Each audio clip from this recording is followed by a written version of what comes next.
and welcome back to the Toffee Blues YouTube channel, your source for all things Everton. My name is Thomas, back on the channel today with another opposition view. Villa coming up next in the league after a very disappointing result against Norwich and a week of turmoil generally at Everton, with the manager being sacked as well. And obviously Villa, a very topical club to discuss at the moment after all the transfers in the past few weeks or so. But I'm joined by Chris Dolan today, as seen on the Villa View. He's going to be giving us insight. Chris, thanks for coming on. How are you doing today? No worries. Yeah, all good. All good. How are you? Well, after this week, just the general goings on at the club, not tremendous. But we'll start with yourselves. Obviously, you had quite a big summer. With Grealish leaving, made a lot of signings. So, what have you made of your season? Kind of, let's say up to January, up to this point, before we get into it's been really stop-start. You know, even before Dean Smith got sacked, it was. I mean, obviously there was a reason why he got sacked, but it was just a really sort of stop-start season. The Grealish saga ran on probably too late for me, well into the summer, and the players we brought in, they were carrying injuries. We weren't fit, didn't know our best formation, and it was just a real stop-start kind of season. And obviously, you know, we went on that 5-game losing run, and that was the end for Smith. Since Gerrard's come in, you know, it's been a lot brighter, a lot more optimism around the club, playing some really good football. But you know, we had that shocking result against Brentford. A bit at you guys at Norwich. We went to Brentford thinking we could get all 3 points, and we didn't. And that's the Brentford game's been the only kind of real stumbling block, I suppose, under Gerrard. You know, we've beaten all the teams that we've played around us in the league. So we've beaten Leicester, we've beaten Palace, Brighton, we've beaten Norwich. The only games we've got beaten, you know, the games we've lost are the other games to the likes of Chelsea, Liverpool, Man City, and then obviously we had that really, really impressive comeback on Saturday against United. So yeah, we're looking good. We're looking in good shape. But yeah, listen, it'll be a tough one on Saturday. It'll be a tough game on Saturday. No matter what kind of form you boys are in, you'll definitely have that bounce off Big Dunk.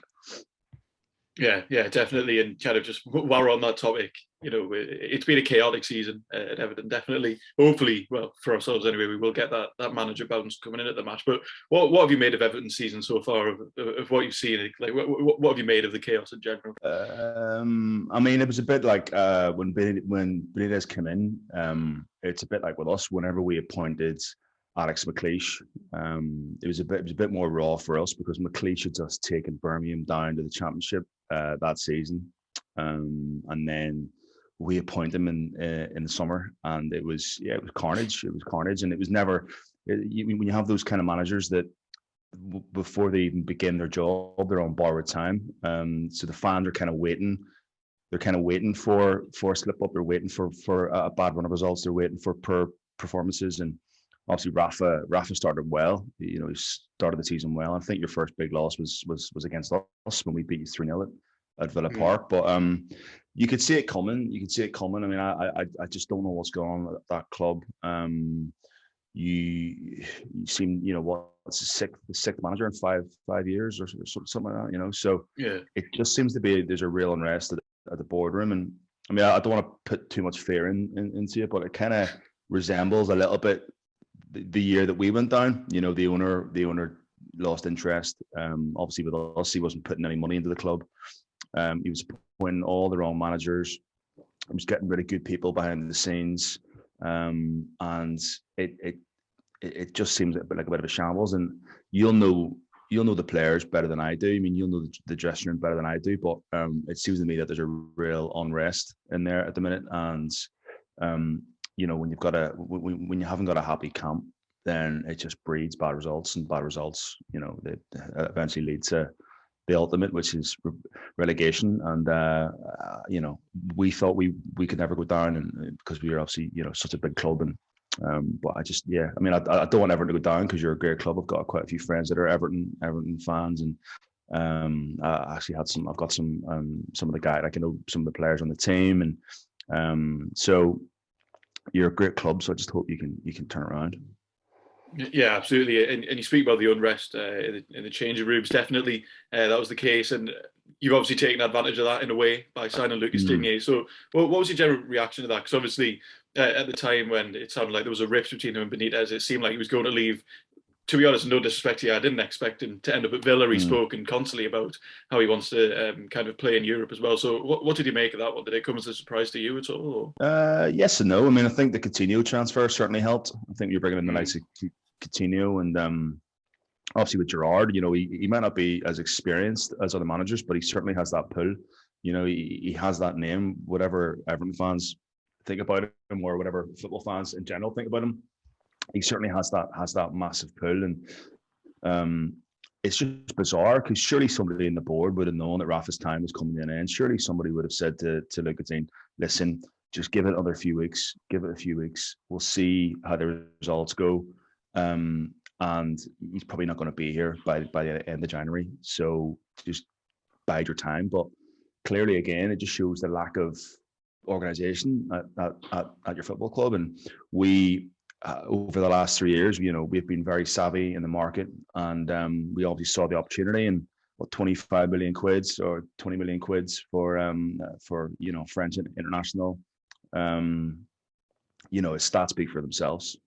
He's got a great left foot, great going forward. I mean, obviously, as people say that he can be questionable, questionable defender, but for us, it's all about getting upgrades and what we have. And listen, Matt Targett, who's our left back, he was great for us last season, but this season he's just been off the pace. And to bring in Lucas Digne is a massive upgrade. Yeah, and on the other side of that deal, a signing that I didn't really expect us to make, I don't think anyone really expected us to make. El Ghazi's joined on loan. It seems like a very strange decision, signing a player and then sacking the manager straight after. We made 3 January signings, and now the manager's left, so no one's really clear on who was actually making these signings. But El Ghazi, I mean, had a good season last year. Well, I remember him scoring against us, picked up 10 goals. But why has he ended up at Everton on loan in this situation? It does seem like a bit of a curious one. Yeah, again, we're trying to just improve. We're pretty much trying to improve every position in the squad. And listen, El Ghazi came in. Steve Bruce actually brought in El Ghazi on loan from Lille, and he's one of those players. He's a real confidence player. And he can be brilliant 1 minute and then just so frustrating the next minute. Whether it just depends whether he fancies it or not. If he's in a good headspace and he fancies it and he's up for it, then he's quick, he's direct, he can score, he can assist, he can take players on. I mean, from his penalty taking abilities are unbelievable. He never misses a penalty, never misses a penalty for us. And he came into the team at the back end of this last December against Wolves, and hadn't played in months, and scored the winning penalty in the last minute against Wolves, and kind of went on this run, went on this incredible goal scoring run, and like you said, got into double figures, and was a real important element of our really, really good season last season. But he's just so frustrating. He can be so frustrating, and very hot and cold. But if I'm being honest, if I was an Everton fan and some of the players you've bought over the years, he certainly doesn't strike me as being a player that will massively improve you. He's not the kind of player that will come in and change the whole dynamic of the team. But he's okay. He's decent. He's like I say, it just depends what kind of El Ghazi wants to turn up. Yeah, definitely, because that was my thing really as well. Because I mean, he seemed like a decent player, obviously, as we mentioned, scoring 10 goals last year, but he's not a player that immediately comes in and improves us in any position, really. So it's a strange one, and especially on loan, it's just a kind of a baffling decision, really. But kind of aside from the transfers going into the match, you mentioned briefly at the start of the video that you may be slightly concerned about the new manager bounce. But in terms of your form and our form, how confident are you going into the match? It's not. I'm never confident. I'm never confident, to be honest. I kind of get a lot of stick off the Villa View watchers and other Villa fans because I suppose over the years, being a Villa fan, you know, I've always known us just to be really average. So, yeah, I mean, I can see two outcomes. I can see, you know, the fact you guys have 1-12, and you know you're in an awful run of form. I can see us turning up and getting turned over, because I think every football fan has those two sort of analogies. But listen, if I'm being serious, we should go there and win. We're playing some great football. Our entire style of play has changed massively under Gerrard over the last 3 months. We press, we're great in the counter attack. We're great from set pieces. We can score goals, but we can't defend. We have a real inability to keep clean sheets. I believe we've only kept one clean sheet on Gerrard, maybe two. So it's a bit of an Achilles heel. So it's like you can't keep conceding goals and trying to win games. But just, yeah, I mean, I think we're in a good place. I think, you know, it'll be interesting. Obviously, there's loads of different scenarios. You got the Gerrard connection going back to Goodison. He's going to be absolutely pumped up for that. You got Luca Dean coming back there literally weeks after leaving. It'll be a second start for us. He was excellent against United last week. Had some cramp towards the end, but that's to be expected because he hasn't played much first team football. And then, you know, whether or not do we start Coutinho, that's the thing. Came on again, amazing cameo on Saturday evening. But we're full of confidence, and it's a real exciting time to be a Villa fan, and you've got some great young players, like the likes of Jacob Ramsey, kind of becoming like the new Jack Grealish. You know, again came through the youth setup, and he's just getting better and better with each game. And you know, you got McGinn's going to come back in. He wasn't well last weekend. He's going to come back in. McGinn's massive for us too. And then it's like, do you start Watkins up top, or do you start Danny Ings? So we're in a good place in terms of the squad. We've got a few players off of the African Cup of Nations, like Trezeguet and Traore. But overall, we're in a good place, and you know, coming back from 2-0 down last weekend should give us massive amounts of confidence. And I think if we can get an early goal, I think your fans are still on edge. And I think, you know, with Everton fans, I think it's more to do with the board as well. I think there's a lot of unrest, not just with Rafa, but with the board. So if it turns a little bit nasty on Saturday and we can get that early goal, and then I think the anger from the stands will filter down into the Everton players, you know. Yeah, we'll have to see what the atmosphere is going to be like, because obviously when Big Doug took over last time, it was certainly a bounce. We went on a great run of results against the likes of Chelsea and United. We did very well. We'll see how it gets on, because there are still protests planned against the board after the Villa match. So we'll have to see what it's like. I think it's going to be quite a curious atmosphere, considering, look, Benitez is gone, but yeah, nothing's changed at board level. So I see you've interviewed Cannavaro this week as well. Baffling decision. Yeah. It seems like those rumours don't seem to be going away. And a couple of the names that we've been looking at, I mean, Lampard just wouldn't make a lot of sense there. It's a very strange decision, and clearly a lot of the managerial search is being led by Farhad Moshiri, the owner, which he doesn't really have a footballing brain at all. So it is a pretty strange decision. But you mentioned quite a few different options there for your squad. It sounds like you're in a very strong place. What is kind of the likely lineup that you are going to go for? I mean, the back four, including the keeper, with the keeper never tends to change. So I can see us going. It'll be a 4-3-3. That's how Gerrard likes to set up. So Martinez will come in. He's an incredible keeper. Obviously, had a bit of a gaff last Saturday, but on the whole, he's been unbelievable for us. So be Martinez, Matty Cash at right back. There'd be Tyrone Mings, and then there's talk. Obviously, Konza came off last weekend with a hip problem. So if he's not fit, then Courtney House will come into the centre of the defence. Luca Dean at left back. And then it's really how he's going to set up sort of the top end. I can probably see going with McGinn, Ramsey, and Douglas Luiz as a midfield three. Emi Buendia, Coutinho on either side, with Watkins playing through the middle. That's how I would set up. If Coutinho doesn't come in and doesn't start from the off, then I think they'll carry on with Watkins out wide, with Buendia either side, and then Ings through the middle. So we have options, and excited, man, for Saturday. I like those early kickoffs as well. We've got a good record in the early kickoffs, so fingers crossed.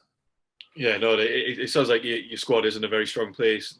For ourselves, I mean, we have injuries left, right, and centre. You never really know who's going to be fit. It seemed like Benitez kind of ripped up the medical staff, and obviously El Ghazi ineligible to play, so he won't be. What about the likes of Calvert-Lewin and Richarlison? I mean, because I know whenever you played us at Villa Park, I think you had 5 or 6 first team players out. Calvert-Lewin's an interesting one at the moment, because it seems like he is back in. We rested him against Hull just so he could get back full fitness. Missed a penalty against Brighton, so I'd imagine he will be back in. And Richarlison's always, it's a strange one, because under Benitez we didn't really know he was going to be fit going into the matches. He was very quiet in press conferences, and we're recording this fairly early in the week, so obviously those press conferences haven't happened yet, but there are rumours that Alan will be out injured as well, so a couple of them on Twitter, so we'll have to see. It certainly sounds like you're in a slightly stronger position. But just my last 2 questions just to round off the video. First one, score predictions. I'm gonna go 3-1 Villa. 3-1. Yeah, seems likely. And then we like to ask a question as well, which has nothing to do with football, nothing to do with a match. Slightly put you on the spot here, but if you could go anywhere in the world, any shop you fancy, what's your go-to meal deal that you'd pick up? My go-to meal? Meal deal. Anywhere in the world? Oh, meal deal? Meal deal. Probably Boots, because see, I live in London, you see, so all the big fancy sandwich shops don't do meal deals. So Boots do the 3 coronation chicken, so you get 3 wraps, and then I get a packet of McCoy's cheese and onion, and the biggest bottle of water I could find. Yeah, very, very strong. Yeah, we've had some very questionable answers to that question in the past few weeks, but that's definitely a strong lineup. But that does bring us to the end of the video. Chris, thank you very much for coming on. If our viewers want to find out, more about the Villa View, where can they find you after this video? Yeah, well, so we try and do obviously myself, Dan Bardell, who's everywhere at the minute. You can't keep him off the telly or a podcast. He loves it. So me and Bardell, Omar as well. We do pre-match, so we do kind of pre-match shows, and then we do post-match pints as well. So we go live on YouTube, and it streams on Facebook and Twitter as well. So yeah, it's great. It's great to sort of, for you guys to reach out. We always get other fans reaching out for match previews, so it's a great kind of fan community. It's great to see so many really good fan channels out there. We started ours the year that we got relegated. I joined maybe a year into that. We've been going about sort of 5-6 years, sort of 25 odd thousand subscribers on YouTube. So yeah, it's a pretty healthy setup. But I mean, I just love talking about football, man. So I'll talk about football to anyone. So it's all good. Thanks for having me. Absolutely fantastic. Thank you for coming on, and thank you all very much for watching as well. Be sure to check out Chris after this video is done. Leave your score predictions in the comments. Hopefully, slightly more confident than I am going into this, but we'll have to see how it ends up. But as I mentioned, thank you all very much for watching, and join us next time on the Toffee Blues.